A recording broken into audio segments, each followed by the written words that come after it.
Welcome to the Mainly Moonology podcast for the week beginning December 11.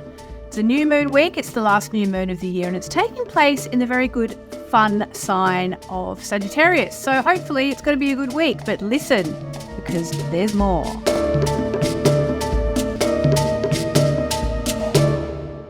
Hi everybody and welcome to the Mainly Moonology podcast for another week. I'm your host, Yasmin Boland, and what we have this week is the last new moon of the year. We also have Mercury going retrograde.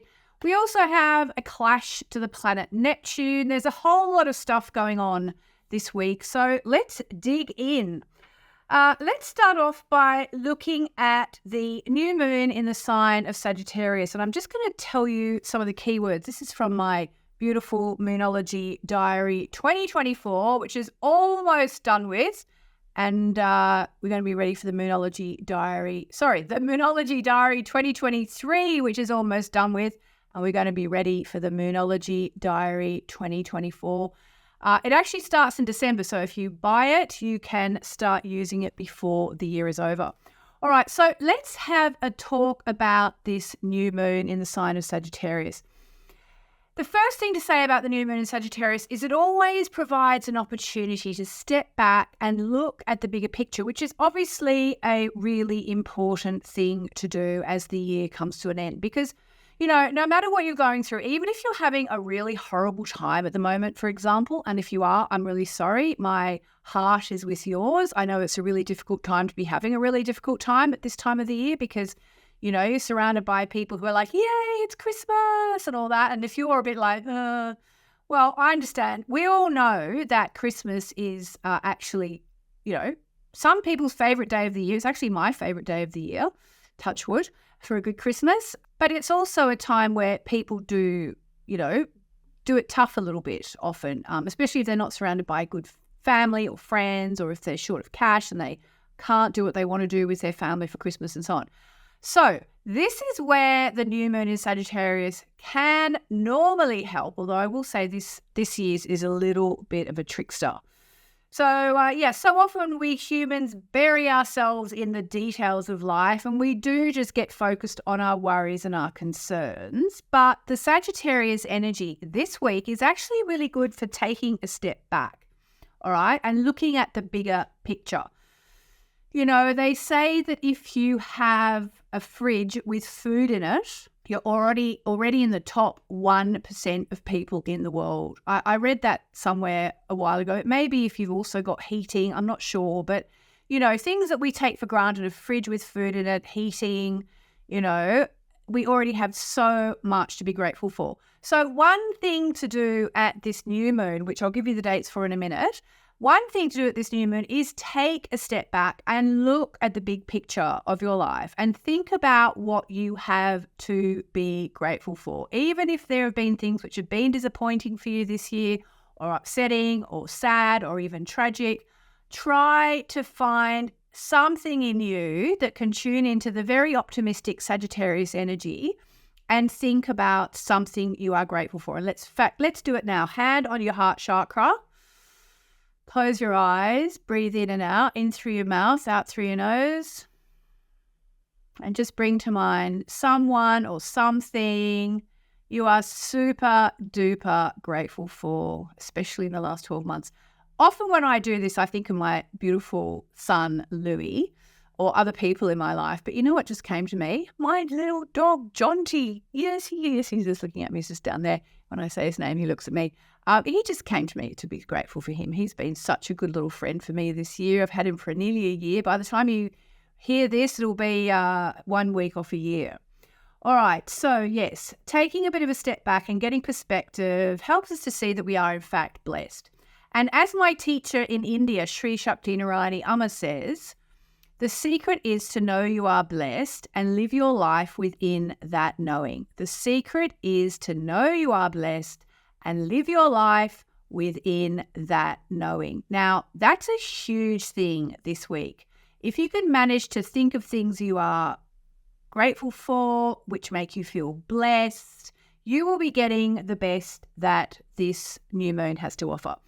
That said, this new moon does have a slightly confusing aspect to it. Like the Gemini new moon earlier this year, which Gemini and Sag are opposite signs, this new moon is clashing with Neptune, the planet of confusion and deception, amongst other things, because Neptune does, in fact, have a positive side as well. But Neptune can be confusing, disappointing, even deceptive, okay? So just be aware. So think back to 6 months ago, so around June.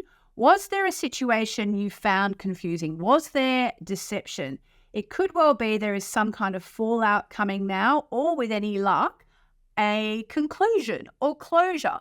So yeah, think back. What happened in June? What did you find out that was a bit weird, a bit upsetting and confusing and decepting? Anything around the middle of the year, maybe May, June, July, anything like that. If there's something like that in your life, now it can be the bookend and maybe it's the end of it. The other thing that's really important to note this new moon is that Mars is harmonizing with healing planetoid Chiron. So we can all really benefit from any kind of healing activities like yoga or Tai Chi, or just, making some resolutions that you're going to start meditating. And as I like to say at the last new moon of the year, don't wait for next year to start to make your New Year's resolutions. Especially if you don't like resolutions, do them now. What are you intending? And because the new moon in Sagittarius is, Sagittarius is the happiest, most happy-go-lucky sign, think about at least one new moon wish of, something you're going to do in the next 12 months on a regular basis to make yourself happy or to make someone you love happy. And for those of you who do have the Moonology Diary 2023, and if you're watching on YouTube, I'm holding it up. If you're not watching on YouTube, you'll just have to imagine it's got a lovely big picture of the moon over the ocean. On page 272 of the diary, there is a farewell and welcome exercise, which basically is all about you write down on one sheet of paper. You don't have to have the diary to do this. You can just do it on a sheet of paper. What I'm leaving behind from 2023, and then what do I want to welcome in 2024? So that's an exercise I've been telling people to do for years and years. I do it myself. Sometimes I do it with my family, which is really fun, doing it together on January the 1st. We do it sometimes. Might do it this week because it's new moon.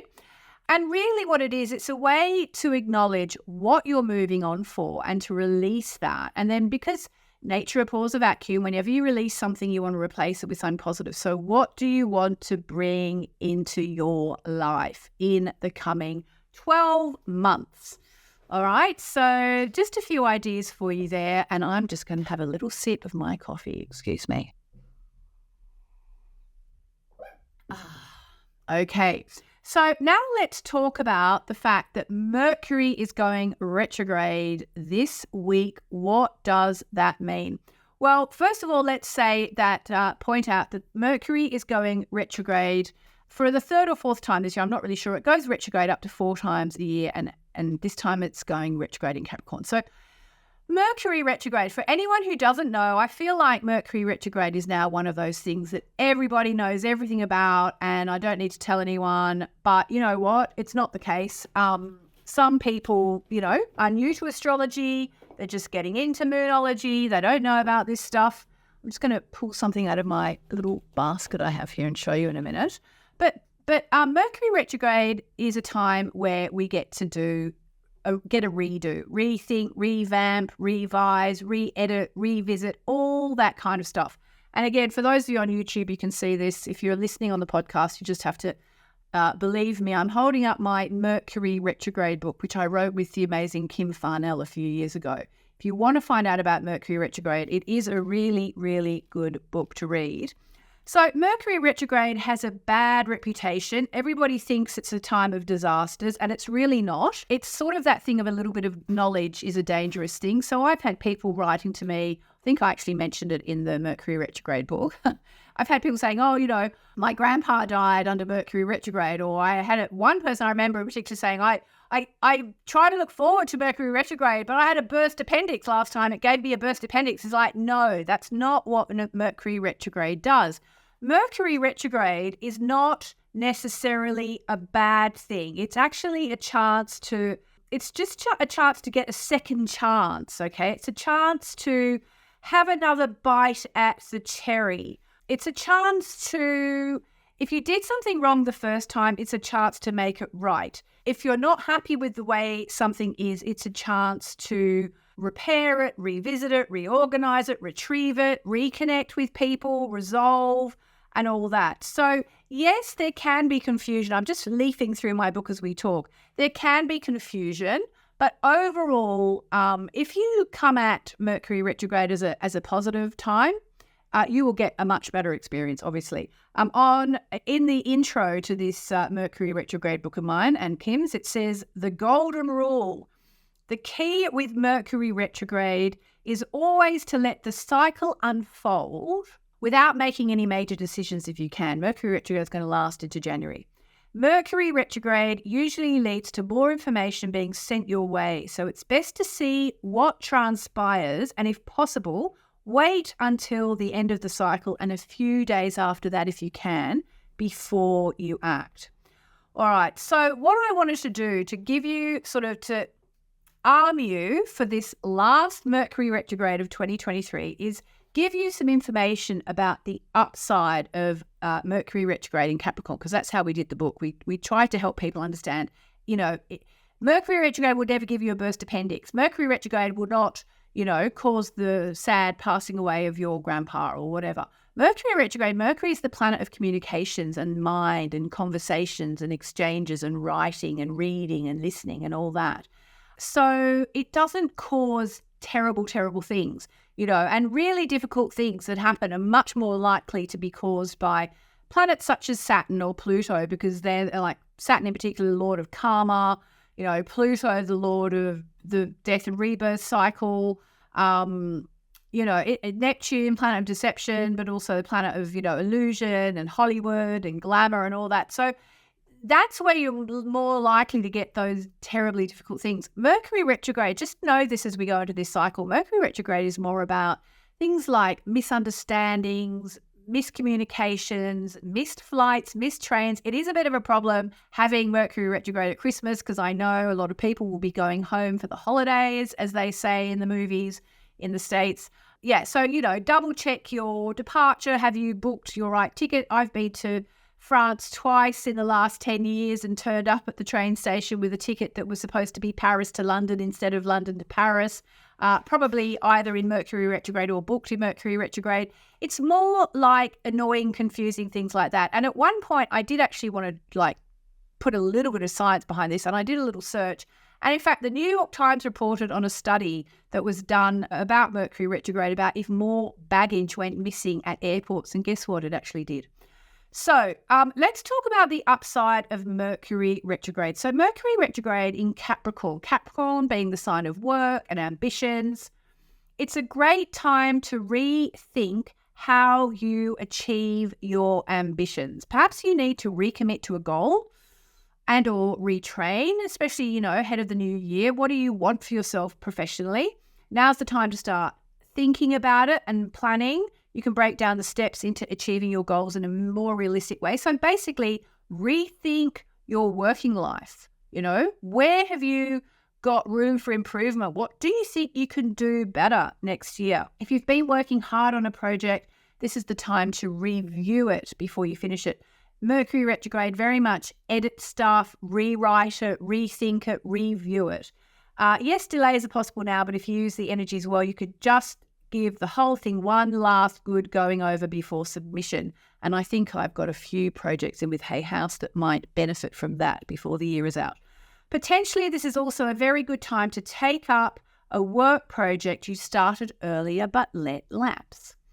Also, just for the record, because of the association that Capricorn has with tradition, this is also a great time to research your family history. So, maybe if that's something you want, ask for this is not an ad, okay, I'm literally just saying this on the spot, but maybe, you could either go and get your DNA tested, that 23andMe thing, which I haven't done, or maybe, give it as a present to someone, or maybe you could, sign up to Ancestry.com. Again, not an ad, never paid them at all, anything, I don't know them, but, that's the kind of thing that you could do.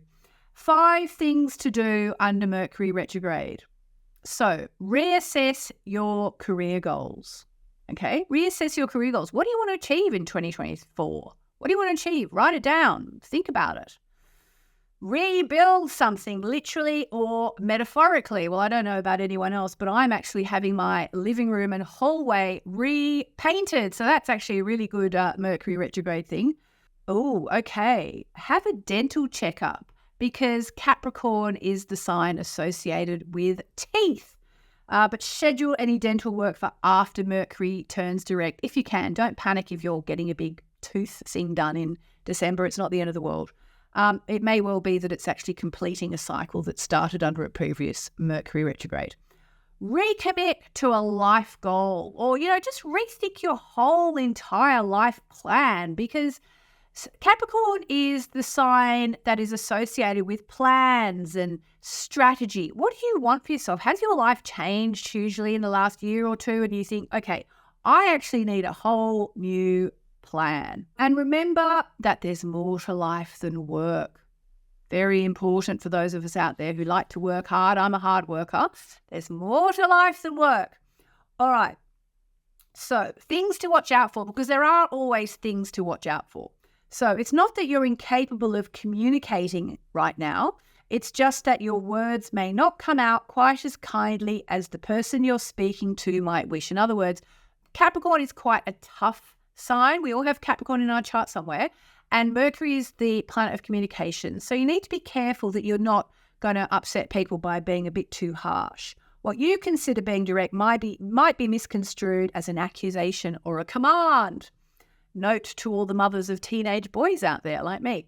Try not to take on too many responsibilities under this cycle. Your intentions are good, but if you're stage managing other people's lives, they aren't free to succeed or fail on their own terms. So let people do their own thing.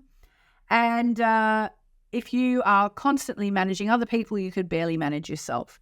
So it's a time to sort of go, you know what? I mean, I would say at this point, it's a really good time to do my favorite chant, Om Namo Narayani, which is essentially a chant to the Divine Mother, which I learned in India in 2005 when I went to the Sri Narayani Peetham for the first time.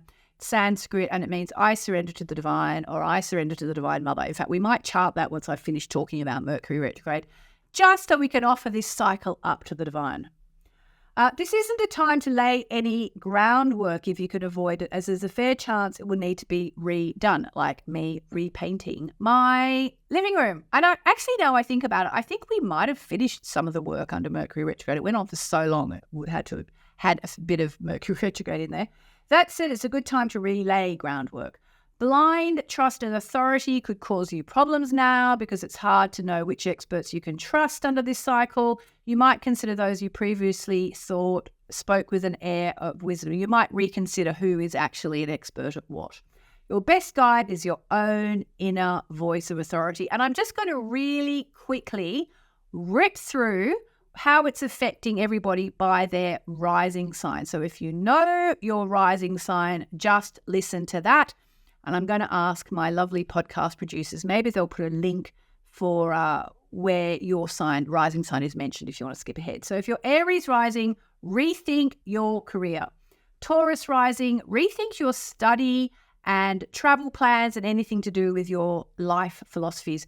Just really rethink your big ideas. Gemini or Gemini rising, rethink your sex life and or your cash situation. If you're Cancer Moonchild rising, rethink your love life. And also be aware that if you're a Cancerian or Moonchild, Mercury is going to be going backwards opposite your sun, and same if you're Capricorn, be around about your sun. So you may have to rethink a lot of stuff. Leo rising, rethink your daily life, your routines as you go into the new year. Virgo rising, rethink anything to do with romance, creativity, and children. Libra rising, it's your 4th house, so rethink home and family situations. Scorpio rising, it's your 3rd house. Reconsider the way you're speaking. How's that working for you? Sagittarius rising, rethink anything to do with cash, property, and possessions, and double check all your bills and things like that because there's room for confusion. Capricorn rising, it's in your 1st house. You can change everything about the way other people see you, and you might be about to get a major second chance. Aquarius rising, it's in your 12th house. rethink your attitude towards what scares you, because you have a really big year coming up as Pluto moves into your sign and into your first house. And if you're Pisces rising, rethink your social life. Are you doing the right thing by your friends?